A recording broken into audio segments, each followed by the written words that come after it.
Have you ever had that experience? You encounter a story you feel like you know backwards and forwards, but then wham, a new perspective just completely flips it on its head.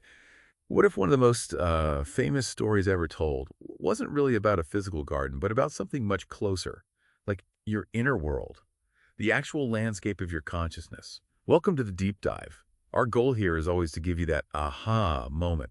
We try to pull out the most vital nuggets of knowledge, give you a shortcut to being genuinely well-informed, and maybe throw in a few surprising facts.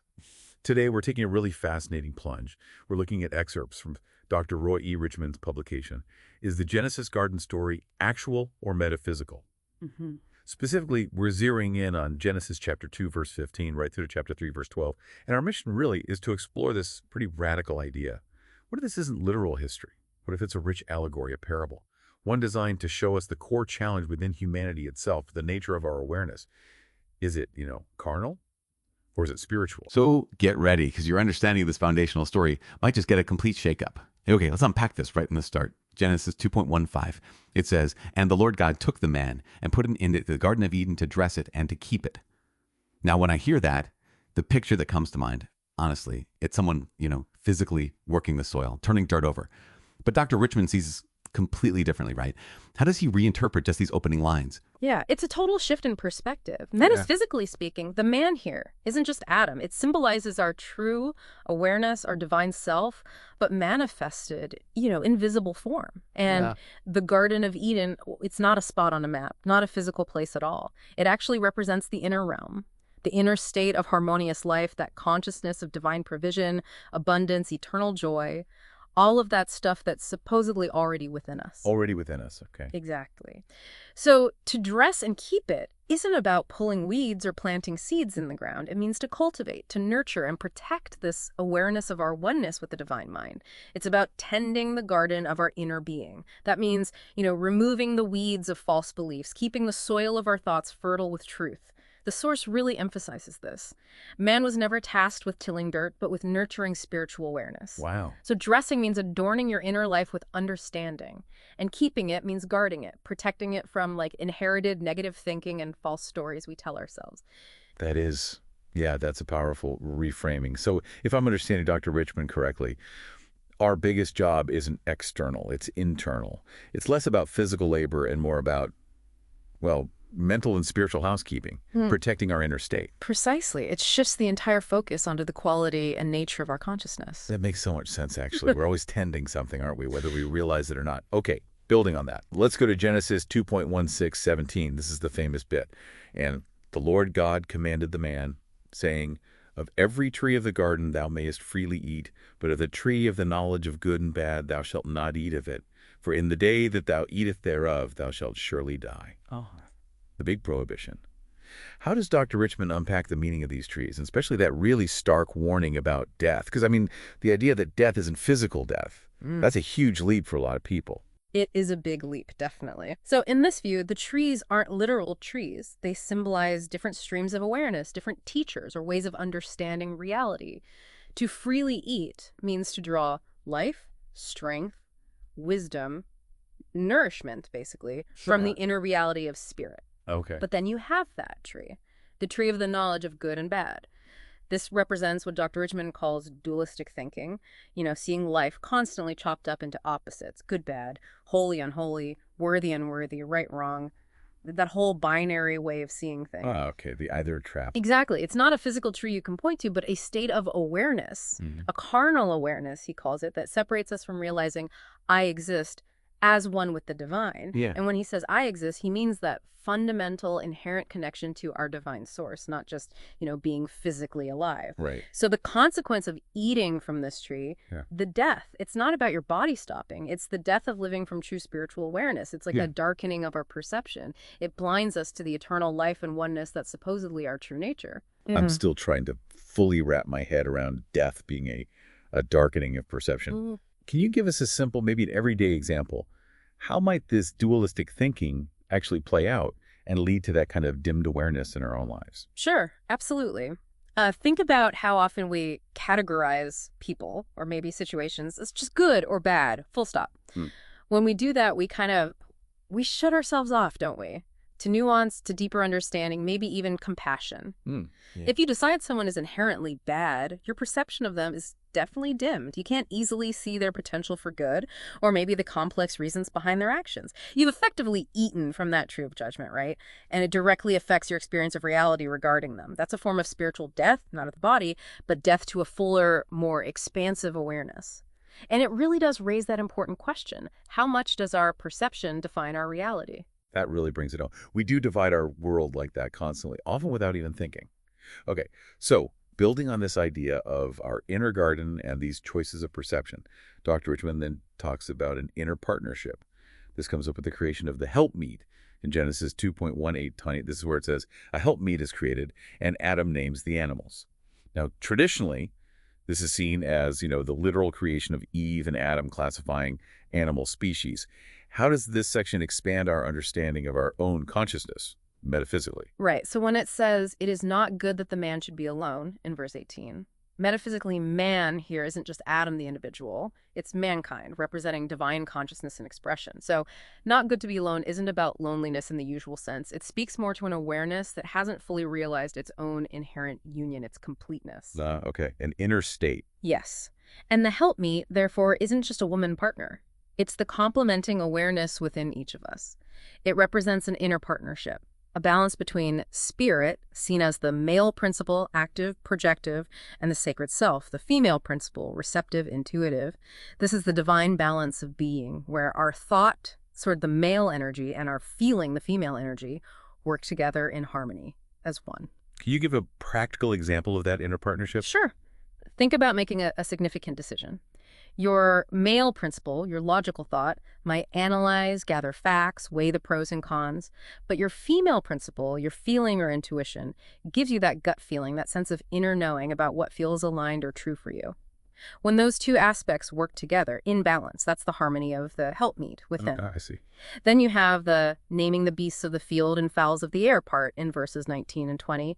These beasts and fowls aren't just animals. They represent the energies, the tendencies, the attributes both within us and in the world around us. And Adam here symbolizes awakened awareness, consciousness itself, which has the power of naming.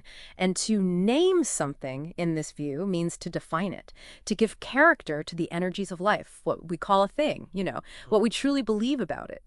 That fundamentally shapes our experience of it. This points to our inherent spiritual formative authority, our power to shape reality through perception and definition. To name is to frame life either through the single eye of oneness or through the carnal awareness of duality. Our words, our definitions give form to our experience. That's an incredibly potent idea. Our perception doesn't just reflect reality. Our definitions actually help shape it. So how does this spiritual formative authority, this power of naming, play out when we're trying to overcome something like, say, persistent negative self-talk? Oh, it's absolutely central. If you consistently name yourself, define yourself as unworthy or incapable or not good enough, well, that internal definition will tend to manifest in your reality. It shapes your choices, your feelings, how others respond. The act of naming something implies internalizing a belief about it, giving it power in your consciousness. So to overcome that negative self-talk, you have to consciously choose to rename yourself, to define yourself according to your true nature, which in this view is one with that fundamental I exist. It's an active exercise of our formative authority, taking charge of the inner narrative. That's truly profound. It really is like we're constantly writing our own inner script, whether we're aware of it or not. This idea of inner partnership and naming leads beautifully into the next part. Genesis 2.2125. This is the story of Eve's creation from Adam's rib. For many, this is taken very literally. How does a metaphysical reading transform this passage? How does it help us maybe shed some preconceived notions? Right. This is where the symbolic interpretation really deepens. The deep sleep mentioned in verse 21 isn't just nodding off. It's symbolic of a descent into the divine mind, perhaps a state of deep meditation or profound oneness. And the rib in verses 21 and 22, well, it's seen as purely allegorical. It's not about biology or surgery. Okay. It represents the idea that the feminine principle, the sacred self, our receptive awareness, was always part of man, always inherent within. But now it's being seen or recognized as a distinct function, capable of, let's say, independent action and reception within the whole. So it's not literal surgery, but more like the unfolding of consciousness into polarity, the interplay of male and female energies working together for expression. So it's about inner dynamics, not external events. Precisely. And when it says bone of my bones and flesh of my flesh in verse 23, it speaks powerfully to the inherent unity of all aspects of our being. Woman, in this symbolic sense, represents that intuitive, receptive awareness that balances the active principle, but they are fundamentally one. So to be one flesh metaphysically isn't just about marriage. It means the merging of thought and feeling into one harmonious expression of life within an individual. And the nakedness, naked and not ashamed. Ah, yes, verse 25. To be naked and not ashamed represents pure awareness, living without the need for the coverings of religious law, dogma, shame, guilt, or false identities. It's life lived openly, transparently, without the masks or the defenses built from a false sense of self. That has huge implications, doesn't it? Especially for anyone struggling with feelings of shame or unworthiness. It's like seeing the true, unadorned blueprint of consciousness hidden within a story we thought was purely about external history. It's less about a fall from grace physically and more about a potential shift in how we perceive ourselves. Exactly. It reframes the whole narrative. It's about recognizing that the so-called fall is primarily an internal shift, a change in the state of being, the state of awareness. And this internal shift leads us directly into the next section, Genesis 3:1 to 7, the famous temptation scene. Right. And when we think of the serpent, the image is usually this external, cunning, maybe even evil creature. But in this metaphysical view, what does the serpent actually represent? Is it really an outside force or something else? It's definitely seen as something else. The serpent here represents lower carnal awareness. It's like the voice of sensory perception, maybe, whispering suggestions of separation, of lack of doubt. It's not a literal snake, but the internal voice of false reasoning. The part of us that questions the truth we already know deep down. So an inner voice, not an outer creature. Yes. And notice, the serpent speaks to the receptive part of awareness, symbolized by the woman, the sacred self. Why? Because if the feeling realm, the receptive aspect, accepts error or doubt, then the active principle, the man, will inevitably act upon it. The serpent's whole strategy is to introduce doubt. That's the seed that distorts perception. And it's also really key here that the woman slightly misquotes the divine command in verses 2 and 3. She adds, "Neither shall you touch it." That small alteration signifies how our awareness can subtly distort truth when it's influenced by fear or by voices other than our inner spirit.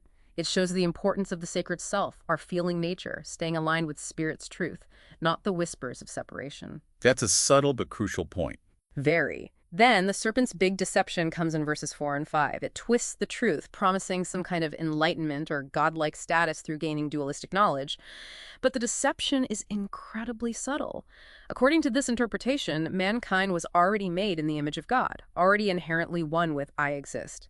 The serpent implies something is missing, that we need to do something, gain something, strive to become what we, in essence, already are. The oldest trick in the book, convincing us we're lacking. Exactly. And Dr. Richmond sees this as the very foundation of much religious deception, convincing people they are separate, flawed, and incomplete, needing external salvation. So the eating of the fruit in verses 6 and 7 is purely a metaphor. It signifies internalizing this false awareness, accepting the lie of separation. The sacred self, the woman, accepts the lie and then gives it to the active awareness, the man. So now both thought and feeling are corrupted by this dualistic view. And their eyes were opened. Yes, their eyes were opened, but open to what?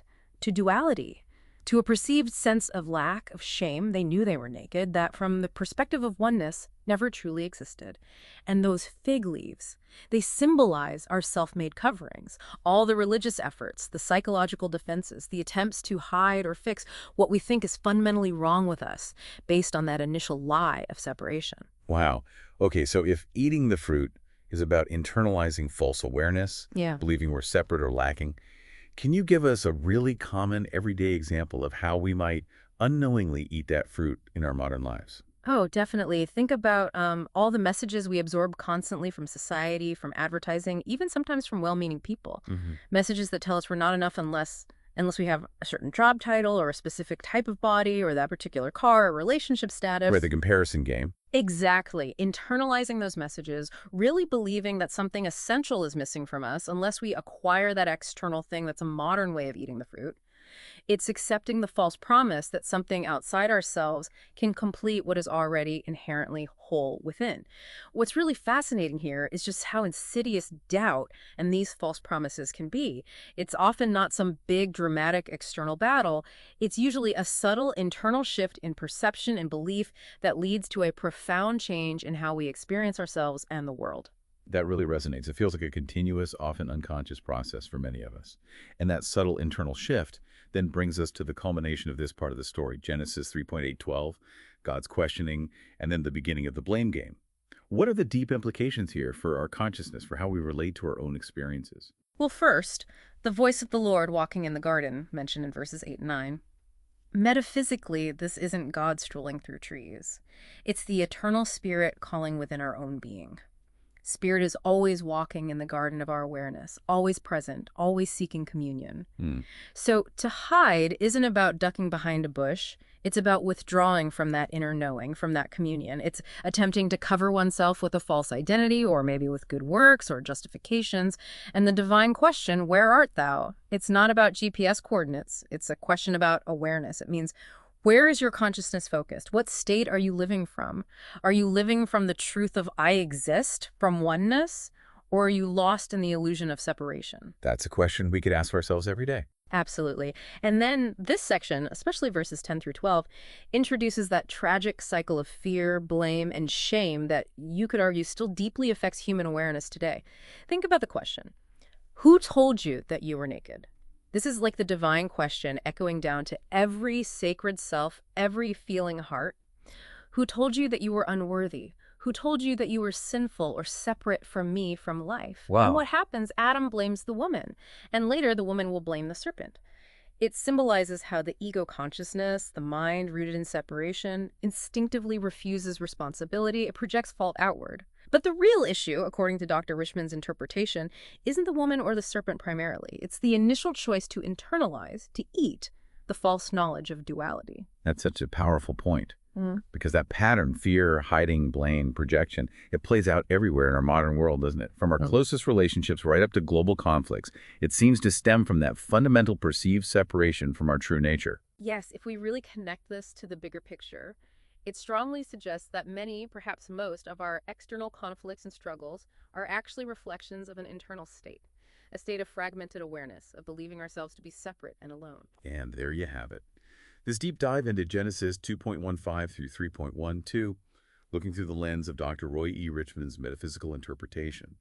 It really does reshape a story many of us thought we knew.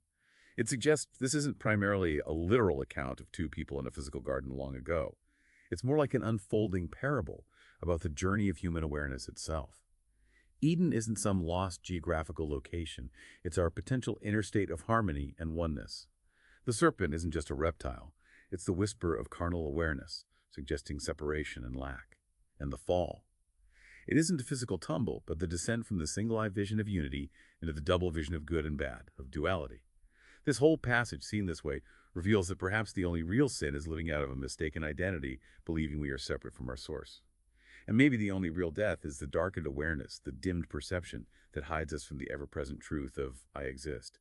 We really hope this deep dive has offered you a useful shortcut to understanding, maybe spark some aha moments about the nature of your own consciousness, your own self. It's a powerful reminder, isn't it? That sometimes the most profound truths aren't found by looking further outward, but by daring to turn inward.